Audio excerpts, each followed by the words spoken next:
Aiwa silks, Kasaragod, Kanhangad, Mangalore. എന്ത് വന്നാലും പൗരത്വ ഭേദഗതി നിയമം നടപ്പിലാക്കുമെന്ന വാശിയിലാണ് കേന്ദ്ര സർക്കാർ.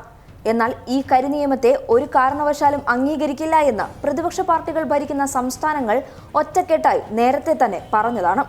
പൗരത്വ ഭേദഗതി നിയമത്തിൽ ഇതുവരെ പ്രതികരിക്കാതിരുന്ന തെലങ്കാനയും തങ്ങളുടെ നിർണായകമായ നിലപാട് തുറന്നു പറഞ്ഞിരിക്കുകയാണ്.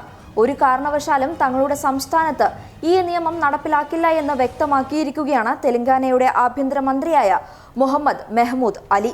ലോകത്ത് ഏത് രാജ്യത്ത് വേണമെങ്കിലും പീഡിപ്പിക്കപ്പെടുന്ന ഹിന്ദുക്കൾക്ക് ഇന്ത്യ രാജ്യം പൗരത്വം നൽകിക്കോളൂ. കാരണം ഇന്ത്യ എന്നത് അങ്ങനെയുള്ള ഒരു രാജ്യമാണ്. പക്ഷേ ഈ രാജ്യത്ത് ജീവിക്കുന്നവർക്ക് ബുദ്ധിമുട്ടുണ്ടാകുന്ന തരത്തിലുള്ള ഈ നിയമത്തെ ഒരു കാരണവശാലും അംഗീകരിക്കില്ല എന്നും തങ്ങളുടെ സംസ്ഥാനത്ത് നടപ്പിലാക്കില്ല എന്നും തുറന്നു പറഞ്ഞിരിക്കുകയാണ് അദ്ദേഹം. തെലങ്കാനയിൽ NRC നടപ്പിലാക്കില്ല എന്ന് ആഭ്യന്തരമന്ത്രി മുഹമ്മദ് മെഹ്മൂദ് അലി വ്യക്തമാക്കി.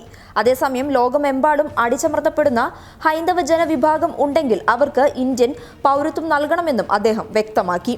ആദ്യമായാണ് തെലങ്കാന പൗരത്വ വിഷയത്തിൽ പ്രതികരിക്കുന്നത്. വിഷയത്തിൽ മുഖ്യമന്ത്രി K. ചന്ദ്രശേഖർ റാവു ഒരു പ്രതികരണവും ഇതുവരെയും നടത്തിയിട്ടില്ല. താൻ കേന്ദ്രമന്ത്രി മുക്താർ അബ്ബാസ് നഖ്വിയുമായി കൂടിക്കാഴ്ച നടത്തിയിരുന്നുവെന്നും ഇക്കാര്യം പങ്കുവച്ചിരുന്നുവെന്നും മെഹ്മൂദ് അലി കൂട്ടിച്ചേർത്തു. ഞാൻ കേന്ദ്രമന്ത്രിയെ കണ്ടിരുന്നു. ലോകത്തെവിടെയും പാകിസ്ഥാനിലും ബംഗ്ലാദേശിലും മാത്രമല്ല പീഡിപ്പിക്കപ്പെടുന്ന ഹിന്ദുക്കൾക്ക് ഇന്ത്യൻ പൗരത്വം നൽകണം. കാരണം ഇത് ഇന്ത്യയാണ് എന്നാണ് മെഹ്മൂദ് അലി പറഞ്ഞത്.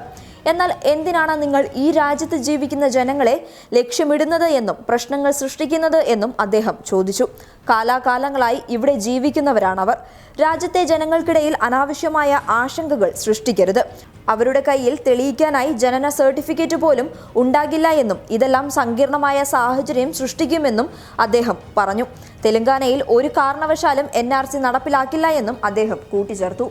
News desk, public Kerala.